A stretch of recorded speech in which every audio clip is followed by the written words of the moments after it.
बच्चों, आज हम आपके सामने जो चीज़ लेके आए हैं वो है अधिगम। अधिगम होता है लर्निंग। लर्निंग सीधे सादी भाषा में होता है सीखना।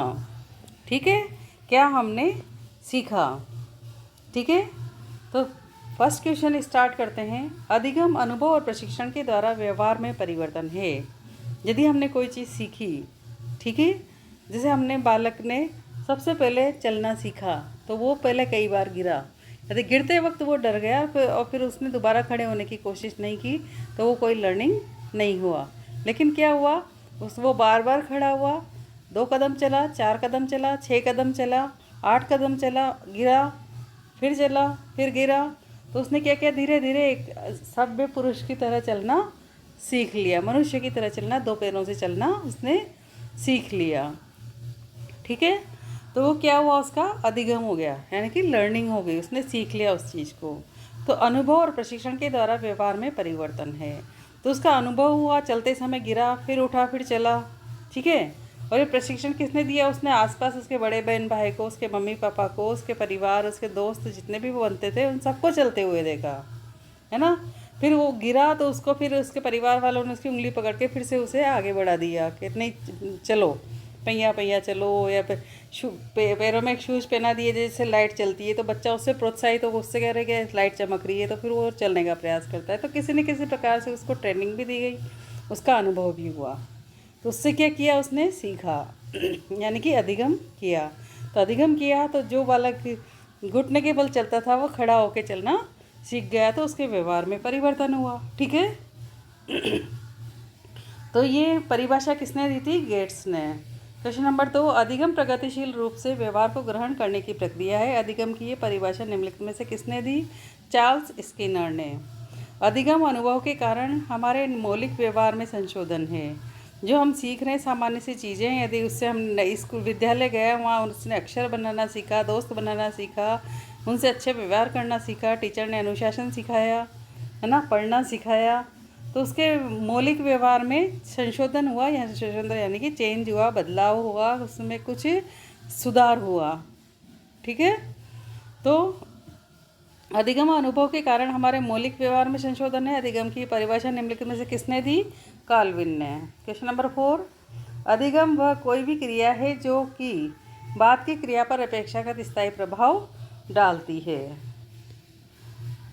अधिगम की परिभाषा निम्नलिखित से किसकी है, यह है R.S. वुडवर्थ की। क्वेश्चन नंबर 5, अधिगम की प्रक्रिया में निम्नलिखित में से कौन सी विशेषताएं होती है, तो उसमें व्यवहार में परिवर्तन भी आता है, परिपक्वन से नहीं आता है, अर्जित होती है ना। तो उपरोक्त सभी। क्वेश्चन नंबर 6, अधिगम के निम्नलिखित कारकों में महत्वपूर्ण कारक कौन से हैं, तो वो है मनोवैज्ञानिक, भौतिक, शारीरिक, सारे ही कारण हैं। क्वेश्चन नंबर 7, अधिगम के मनोवैज्ञानिक कारकों में महत्वपूर्ण कारक कौन से हैं, तो उपरोक्त सभी कारक है, सामान्यीकरण, सुगमता, विभेदीकरण। क्वेश्चन नंबर 8, अधिगम में निम्नलिखित मनोवैज्ञानिक कारकों में बाधक कारक कौन सा है। बाधक क्या है, यदि हमने कोई इच्छा, बालक जो उस समय जब फर्स्ट बार चलना सीख रहा था, चलते से गिर गया और उसके बाद कोई उसे प्रोत्साहित नहीं करता, नहीं नहीं चल हमारी उंगली पकड़ के चल, या हम साथ में चल रहे हैं तो चल, इस तरीके से उसे कोई चलने के लिए प्रोत्साहित नहीं करता तो उसकी इच्छा का दमन हो जाता। लेकिन उसे प्रोत्साहित किया तो वो चल निकला। ठीक है, तो यदि उसे नहीं नहीं नहीं नहीं गिर लग जाएगी, मत मत चल मत चल, गिर जाएगा, इस तरीके से करते तो उसकी इच्छा भी फिर आगे नहीं होती कि नहीं मैं आगे चल सकता हूँ, आगे बढ़ सकता हूँ। यदि एक बालक साइकिल चलाते वक्त उससे गिर जाता है तो इस अगर तेरे तो पैर में लग जाएगी, तो चोट लग जाएगी, तेरे हाथ पे टूट जाएंगे, तो साइकिल मत चला, और तू ये मत कर, हमारे तो एक ही बच्चा है और तुम्हें कुछ हो जाएगा तो क्या करेंगे। उसको, बच्चे को प्रोत्साहित करने की जगह उसे डांट डांट के और उल्टी सीधी बातें समझा के उसकी इच्छाओं का दमन किया जाएगा तो कभी कुछ नहीं कर पाएगा। उसकी जगह क्या होगा कि यदि हम उसे साइकिल चलाना सीख रहा है तो साइकिल चलाते वक्त यदि वो एक बार गिरा तो नहीं अभी थोड़ी सी कोई बात नहीं, गिर गया तो अगली बार और बढ़िया करेगा, उसे प्रोत्साहित करेंगे तो वो चलना सीख जाएगा, न कि पहली बार में उसका दमन कर दे, उसकी इच्छाओं को दबाना नहीं चाहिए। तो जो बाधक कारक है वो क्या है, दमन है।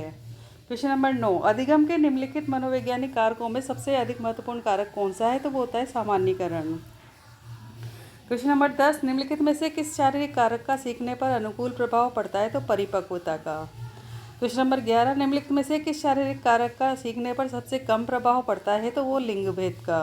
यहाँ लिंग भेद से मतलब है कि बालक या बालिका जब बच्चे धीरे धीरे बड़े होते हैं तो वो एक जैसी एक्टिविटीज़ करते हुए बड़े होते हैं, चलना सीखते हैं, है ना, बोलना सीखते हैं, शब्द अक्षर का पकड़ सीखते हैं कि कौन सा हमारे सामने वाला व्यक्ति कौन सा अक्षर बोल रहा है, अपने दादा से दादाजी बोल रहा है या पापा से पापा बोल रहा है, मम्मी से मम्मी बोल रहा है, किससे कैसा व्यवहार कर रहा है, ये सब चीज़ें, छोटी छोटी साइकिलें चलाना, खिलौने से खेलना, है ना। तो ये सब चीज़ें जो धीरे धीरे उसके सीखने पर आती है, तो उस समय सभी को जैसे पढ़ाई के खेल होते हैं, सभी बच्चों को एक जैसे दिए जाते हैं, चाहे लड़का हो चाहे लड़की हो। तो इन चीज़ों का प्रभाव शुरू में कम होता है कि हमारा क्वेश्चन है निम्नलिखित में से किस शारीरिक कारक का सीखने पर सबसे कम प्रभाव पड़ता है। तो लिंग भेद का प्रभाव कम पड़ता है, क्योंकि बालक हो या बालिका दोनों समान रूप से सीखते हुए आगे अगली कक्षा में बढ़ते चले जाते हैं।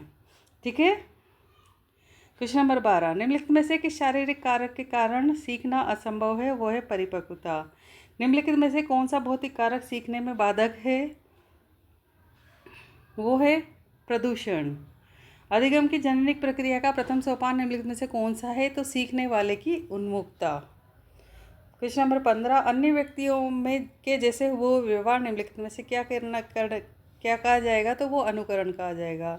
जैसे कोई सलमान खान की एक्टिंग करे, उसके जैसे अपने आप को बना ले और वैसे ही एक्शन करे, वैसे चेहरे के एक्सप्रेशन दे, वैसे बॉडी लैंग्वेज करे, तो क्या कहलाएगा, वो अनुकरण कहलाएगा। क्वेश्चन नंबर 16, सीखने की सरलतम विधि निम्नलिखित में से कौन सी है, अनुकरण। सबसे पहले सीखना हो तो आदमी उसकी अनुकरण करता है। जैसे बालक ने, बहुत छोटा सा बालक है और उसने अपने बड़े बहन भाइयों को अपनी मम्मी से माँ कहते हुए सुना, तो बार बार जब इस चीज़ को सुनेगा तो उसका अनुकरण करेगा और एक न एक दिन उसके मुंह से भी माँ शब्द निकल जाएगा, यानी कि वो अंदर ही अंदर उस चीज़ को गेन कर रहा था और एकदम से उसने वो शब्द सीख लिया। ठीक है ना। क्वेश्चन नंबर 17, सीखने की सर्वोत्तम विधि निम्नलिखित में से कौन सी है, तो वो है अंतर्दृष्टि। क्वेश्चन नंबर 18, पशु अधिगम में निम्नलिखित में से कौन सी विधि सबसे अधिक प्रयोग की जाती है, तो वो अनुबंधन की जाती है। ठीक है ना।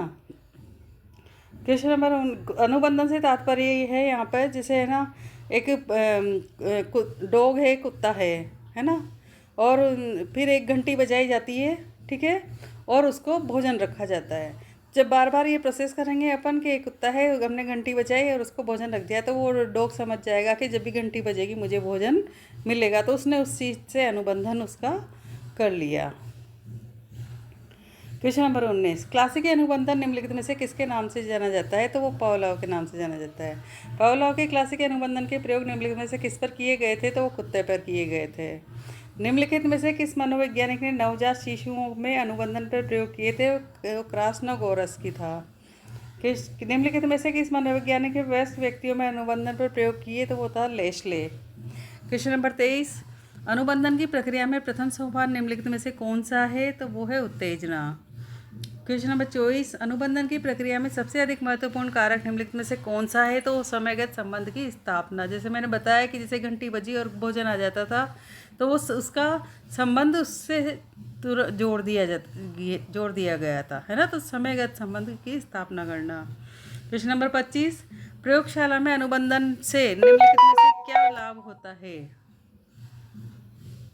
प्रयोगशाला में अनुबंधन से निम्नलिखित में से क्या लाभ होता है, तो व्याघात पर नियंत्रण होता है।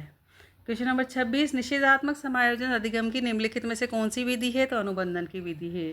क्वेश्चन नंबर 27, क्रिया प्रसूत अनुबंधन निम्नलिखित में से किसके नाम से जाना जाता है, तो वो स्किनर के नाम से जाना जाता है। क्रिया प्रसूत अनुबंधन में क्रिया प्रसूत निम्नलिखित में से क्या है, तो क्रिया प्रसूत ही है। क्रिया प्रसूत अनुबंधन में क्रिया की प्रेरणा निम्नलिखित में से किससे होती है, तो वो संपोषक से होती है। संपोषक से जुड़ा हुआ सबसे अधिक महत्वपूर्ण परिवर्तन निम्नलिखित में से क्या है, तो वो है कालक्रम, है ना, टाइमिंग का ध्यान रखते हुए। क्वेश्चन नंबर 31, क्रिया प्रसूत अनुबंधन में संपोषक निम्नलिखित में से किस प्रकार का होता है, तो उपरोक्त में कोई भी, विधायक उपरोक्त नहीं, और नकारात्मक, विधायक और नकारात्मक दोनों में से कोई भी। और क्वेश्चन नंबर 32, निम्नलिखित में से किस अधिगम प्रणाली का प्रयोग व्यवहार चिकित्सा में होता है, तो वो होता है क्रिया प्रसूत अनुबंधन का। स्किनर बॉक्स की सहायता से निम्नलिखित में से किस प्रकार के अधिगम पर प्रयोग किए जाते हैं, तो क्रिया प्रसूत अनुबंधन पर किए जाते हैं। अधिगम के प्रयत्न और भूल विधि में निम्नलिखित में से किसने पहले प्रयोग किए थे? तो थॉर्नडाइक ने सबसे पहले प्रयोग किए थे। अधिगम के प्रयत्न और भूल विधि में सबसे अधिक महत्वपूर्ण कारक निम्नलिखित में से कौन सा है? वो है प्रेरणा। प्रेरणा यानी कि मोटिवेशन। क्वेश्चन नंबर 36, निम्नलिखित में से किस मनोवैज्ञानिक संप्रदाय ने अंतर्दृष्टि द्वारा अधिगम को विशेष बल महत्व दिया था? वो तो गेस्टाल्ट संप्रदाय। क्वेश्चन नंबर 37, निम्नलिखित में से किस अधिगम प्रणाली में समग्र को सबसे अधिक महत्व दिया जाता है? तो गेस्टाल्ट संप्रदाय। क्वेश्चन नंबर 38, निम्नलिखित में से किसने अंतर्दृष्टि को पूर्व दृष्टि और पश्चात दृष्टि दोनों माना है? तो वुडवर्थ ने माना है। क्वेश्चन नंबर 39, मनुष्यों में अंतर्दृष्टि द्वारा अधिगम में सबसे अधिक महत्वपूर्ण कारक निम्नलिखित में से क्या है? तो मौखिक फॉर्मूला है। क्वेश्चन नंबर 40, निम्नलिखित में से किस अधिगम प्रणाली में मानव मस्तिष्क का सबसे अधिक प्रयोग होता है? तो अंतर्दृष्टि में सबसे ज़्यादा प्रयोग होता है। अधिगम वक्र में प्रथम सोपान निम्नलिखित में से कौन सा है? तो प्रारंभिक तेजी। क्वेश्चन नंबर 42, अधिगम वक्र में पठार का प्रमुख शारीरिक कारण निम्नलिखित में से कौन सा है? शारीरिक सीमा। क्वेश्चन नंबर 43, अधिगम के लिए अनुकूल निम्नलिखित परिस्थितियों में सबसे अधिक महत्वपूर्ण कौन सी है? उत्साह के साथ काम की शुरुआत। क्वेश्चन नंबर 44, खुर्दबीन का प्रयोग निम्नलिखित में से किस प्रकार के अधिगम में सहायक है? प्रत्यक्षात्मक अनुभव में। क्वेश्चन नंबर 45, अधिगम की सामग्री अधिक होने पर निम्नलिखित में से कौन सी अधिगम प्रणाली उपयोगी है? तो खंड विधि। क्वेश्चन नंबर 46, अधिगम की सामग्री थोड़ी होने पर निम्नलिखित में से कौन सी अधिगम प्रणाली उपयोगी है? तो समग्र विधि। क्वेश्चन नंबर 47, अधिगम की सामग्री सार्थक होने पर निम्नलिखित में से कौन सी अधिगम प्रणाली उपयुक्त है? तो समग्र विधि। अधिगम की सामग्री निरर्थक होने पर निम्नलिखित में से कौन सी अधिगम प्रणाली उपयुक्त है? तो खंड विधि। क्वेश्चन नंबर 49, गत्यात्मक अधिगम में महत्वपूर्ण मनोवैज्ञानिक कारक निम्नलिखित में से कौन सा है? तो परिणामों का ज्ञान। क्वेश्चन नंबर 50, योग्यता प्राप्त करना अधिगम के निम्नलिखित प्रकारों में से कौन सा है? तो उपरोक्त भावात्मक अधिगम, विचारात्मक अधिगम और गत्यात्मक अधिगम। क्वेश्चन नंबर 51, किसी विषय को बहुत समय तक याद रखने में सर्वाधिक महत्वपूर्ण प्रणाली निम्नलिखित में से कौन सी है? तो अति शिक्षण। अधिगम का चिन्ह, स्वरूप, सिद्धांत निम्नलिखित में से किसकी देन है? तो टॉलमैन की देन है। चिन्ह स्वरूप सिद्धांत की विशेषताएं निम्नलिखित में से कौन सी है? तो उपरोक्त सभी है। सामूहिक विचारधारा है, लक्ष्योन्मुख व्यवहार है, परिवर्तनशील व्यवहार है। क्वेश्चन नंबर 54, आसगुड के अनुसार टॉलमैन के अधिगम सिद्धांत में निम्नलिखित में से क्या शामिल है?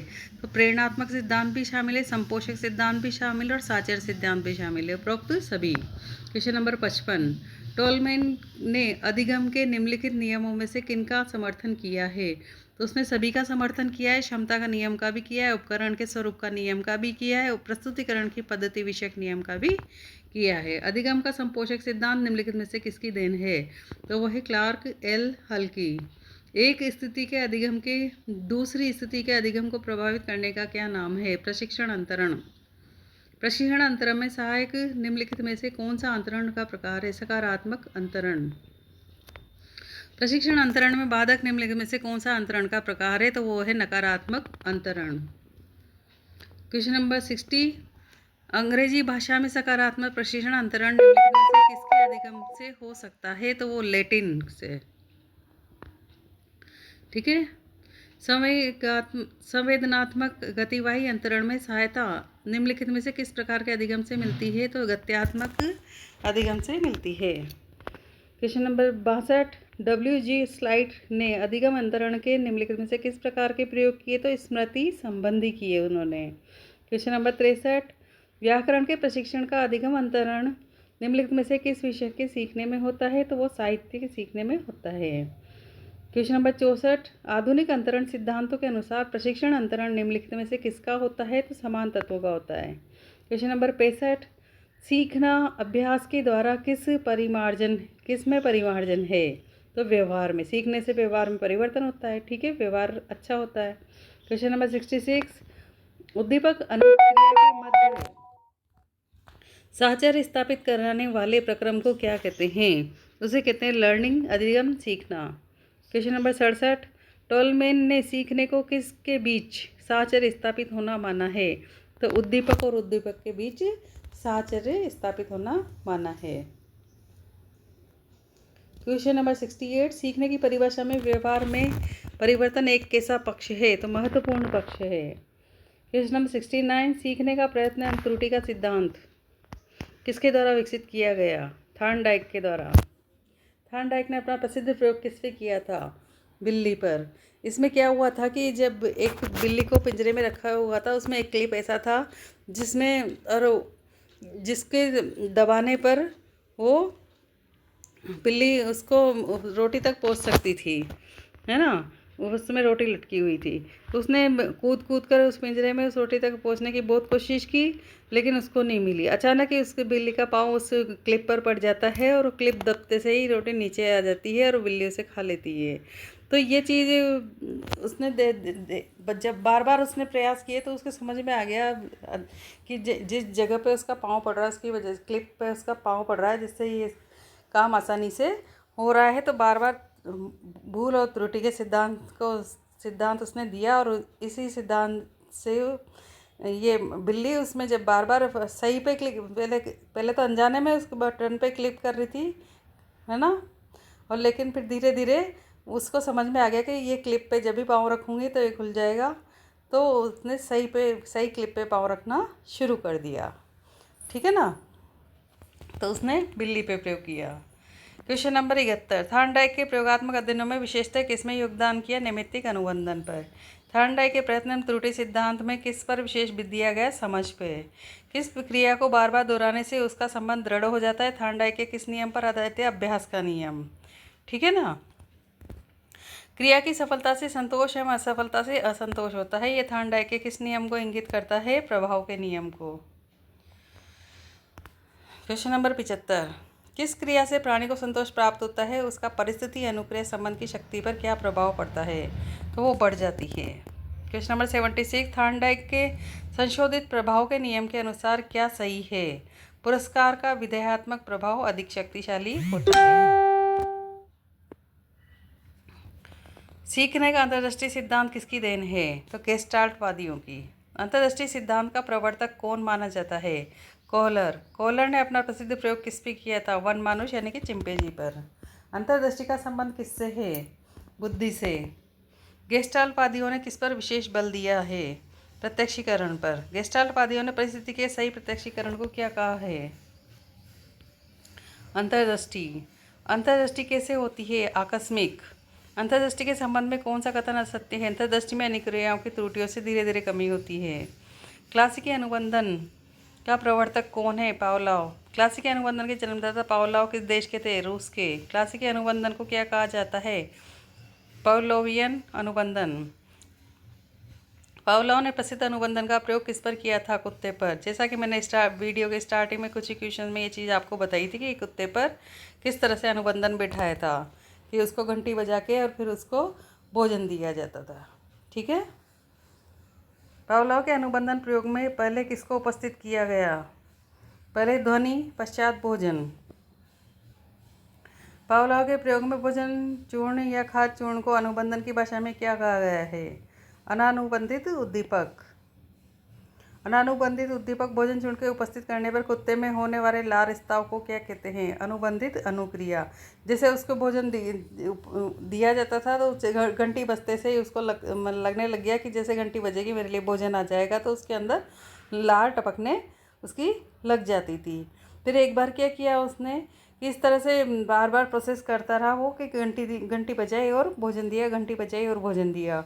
तो उसको पता चल गया कि मुझे जैसे ही घंटी बजी उसके लार टपकने लग जाती थी, भोजन आ जाता था। एक बार उसने भोजन नहीं रखा और सिर्फ घंटी बजाई, तो घंटी बजने पर ही उसके लार टपकने लग गई, ठीक है ना। पावलोव के अनुबंधन प्रयोग में भोजन चूर्ण के पूर्व उपस्थित ध्वनि या घंटी को क्या कहते हैं? अनुबंधित उद्दीपक। क्वेश्चन नंबर 93, अनुबंधन प्रयोग में केवल अनुबंधित उद्दीपक ध्वनि के उपस्थित होने पर कौन सी अनुक्रिया को क्या कहते हैं? होने वाली अनुक्रिया को अनुबंधित अनुक्रिया। क्वेश्चन नंबर 94, पावलोवियन अनुबंधन के अनुबंधित तथा अनानुबंधित उद्दीपक के कालिक संबंध के आधार पर कितने भेद किए हैं? 4। जिस अनुबंधन में अनुबंधित उद्दीपक का प्रारंभ अंत अनानुबंधित उद्दीपक के प्रारंभ के कुछ समय पहले हो जाता है तो उसे क्या कहते हैं? चिन्ह अनुबंधन।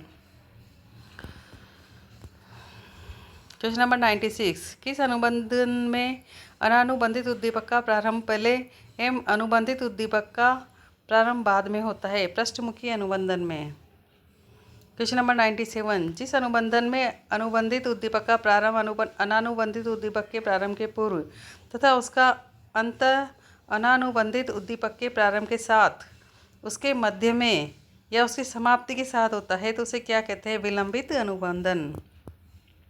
क्वेश्चन नंबर 98, अनुबंधन स्थापित होने के बाद यदि बार बार मात्र अनुबंधित उद्दीपक उपस्थित किए जाने पर अंततोगत्वा अनुबंधित अनुक्रिया का होना बंद हो जाता है तो इस घटना को कहते हैं विलोप। अनुबंधित अनुक्रिया के विलुप्त होने पर कुछ समय बाद यदि अनुबंधित उद्दीपक को प्रस्तुत किया जाता है तो अनुबंधित अनुक्रिया अपने आप घटित होने लगती है। इसे क्या कहते हैं? स्वतः पुनरावर्तन। क्वेश्चन नंबर 100, नैमित्तिक अनुबंधन को अन्य किस नाम से जाना जाता है? क्रिया प्रसूत अनुबंधन। क्वेश्चन नंबर 101, प्रतिक्रियात्मक विभिन्नता के आधार पर नैमित्तिक अनुबंधन को 4 वर्गों पुरस्कार, परिहार, अकर्म, दंड अनुबंधन में किस मनोवैज्ञानिक ने विभाजित किया है? कोनोर्स्की। क्वेश्चन नंबर 102, स्किनर ने नैमित्तिक अनुबंधन संबंधी प्रयोग किस पर किया था? चूहे पर। किस अनुबंधन में प्रयोज्य दिए हुए संकेत के आधार पर अनुक्रिया करके पीड़ादायी उद्दीपक से बचता है? उसे क्या कहते हैं? परिहार नैमित्तिक अनुबंधन। वह अनुबंधन किस नाम से जाना जाता है जिसमें प्राणी एक ऐसी अनुक्रिया का दमन करना सीखता है जिसके करने पर विधेयात्मक पुनर्वलन की प्राप्ति नहीं होती? अकर्म नैमित्तिक अनुबंधन।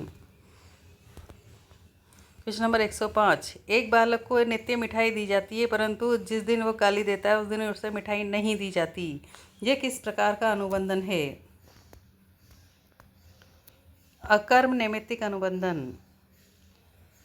गाली देने पर बालक की पिटाई करना किस प्रकार का अनुबंधन है? दंड नैमित्तिक अनुबंधन। दूसरों के कार्य व्यवहार को देखकर उसी तरह कार्य करना अनुकरण। गाली देना किसका उदाहरण है? निषेधात्मक पुनर्वलक। पुरस्कार एवं दंड किस प्रकार का है? बाह्य प्रेरणा। किसी कार्य को सीखने में पुरस्कार मिलने का क्या प्रभाव है? प्राणी उस कार्य को जल्दी सीख लेता है। थॉर्नडाइक के प्रयोग में बिल्ली के लिए क्या पुरस्कार था? भोजन।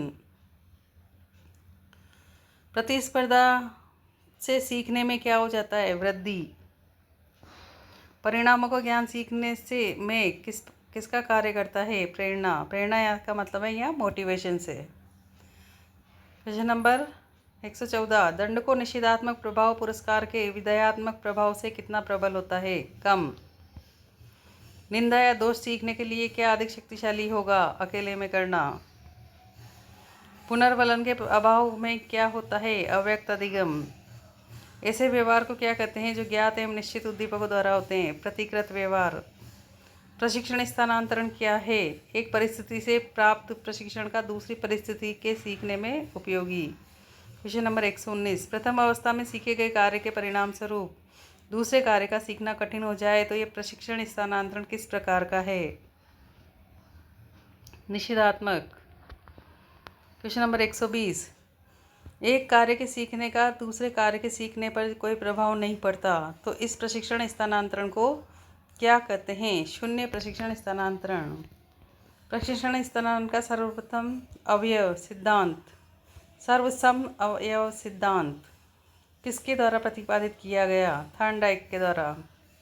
निम्नलिखित युग्मों में से कौन सा युग्म असत्य है? अंतर्दृष्टि हल असत्य है। क्वेश्चन नंबर 123, निम्नलिखित युग्मों में से असत्य युग्म कौन सा है? कॉलर बंदर असत्य है। 124, निम्नलिखित युग्मों में से कौन सा युग्म असत्य है? आंतरिक प्रेरक वेतन असत्य है। क्वेश्चन नंबर 125, वाचिक अधिगम के अध्ययन हेतु निरर्थक पदों का निर्माण सर्वप्रथम किसने किया? एबिंगहास ने। क्वेश्चन नंबर 126, निरर्थक पदों त्रिपद का सही क्रम क्या है? व्यंजन स्वर व्यंजन। क्वेश्चन नंबर 127, वाचिक अधिगम सूची में एक दूसरे से किसी प्रकार से संबंध शब्द सूची में दूर दूर होते हुए भी साथ साथ पुनः स्मरण किए जाते हैं, इस प्रक्रम को क्या कहते हैं? गुच्छन। गुच्छन कोटि गुच्छन। संप्रत्यय का प्रवर्तन सर्वप्रथम किसने किया? बासफील्ड ने। प्रस्तुत किए गए पद सामग्री को किसी पूर्व परिचित पद या वस्तु के रूप में सहचरित करके उसे मस्तिष्क में संचित करने की प्रविधि प्रक्रम को किस नाम से जाना जाता है? कूट संकेतन के नाम से, कोडिंग के नाम से। क्वेश्चन नंबर 130, वाचित अधिगम की किस प्रक्रिया में प्रस्तुत की गई सूची के पदों का पुनः स्मरण उसी क्रम में करना होता है तथा सूची के पदों का क्रम भी प्रत्येक प्रयासों में स्थित रखा जाता है? क्रमिक अधिगम एवं पुनः स्मरण, सीरियल लर्निंग एंड रिकॉल प्रक्रिया में। मुझे उम्मीद है इन क्वेश्चन से आपको काफ़ी हेल्प मिलेगी। अगला चैप्टर और क्वेश्चंस लेके आपके सामने आएंगे। तब तक के लिए हमारे चैनल को लाइक शेयर सब्सक्राइब करें। धन्यवाद। जय हिंद, जय भारत।